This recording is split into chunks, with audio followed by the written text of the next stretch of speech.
2 days after losing Alabama's special Senate election, Republican nominee Roy Moore has yet to concede the race to Democrat Doug Jones, even after White House Press Secretary Sarah Huckabee Sanders said that he should.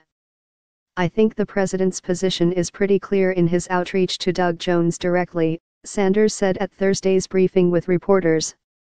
He likes Doug Jones and looks forward to meeting him in person, and hopes that he will come and follow through on his commitment to work with the president on some things that they agree on.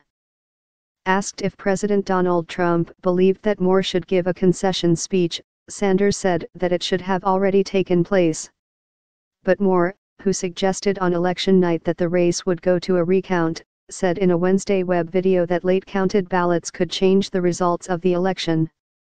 "We have not received the final count to include military and provisional ballots," Moore said. "This has been a very close race, and we are awaiting certification by the Secretary of State." Moore, who lost by 20,715 votes, is not in a position to ask for a recount. Alabama law does not trigger a recount unless the margin between two candidates is less than 0.5%, according to the latest count by the Associated Press. The margin between Jones and Moore is 1.5%. Since Tuesday night, Moore has received no official support from his party.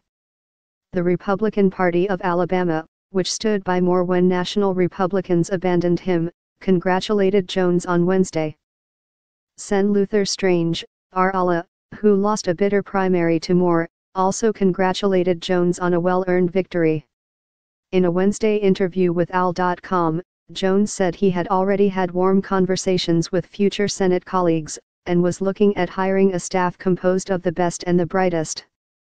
Alabama's Secretary of State John Merrill, who sided with Moore's campaign during several election controversies, has said that the election will be certified December 28. But at the same time, Merrill's office has had to brush off conspiracy theories promoted by pro-Moore websites, which have suggested that the results were tainted by fraud.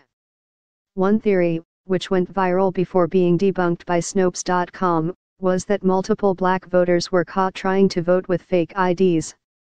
More than 95% of black voters supported Jones, giving him his winning margin. Another, also debunked quickly, was that vans of illegal voters were seen somewhere in the state. Merrill's office confirmed that there had been no actual reports of that kind of behavior. "There's a lot of misdirection that comes in around Election Day," said John Bennett, a spokesman for Merrill. "We got no reports that caused us enough concern to act against them." Alabama's voter ID law, which has survived tough legal challenges, had previously led to 4 convictions of voter impersonation. But there were more theories, some of them tweeted at Moore when he shared his video. One suggested that people seen celebrating at Jones' party, who admitted coming in from out of state, might have voted illegally. In a news clip, they clumsily said they had come to vote and canvass together.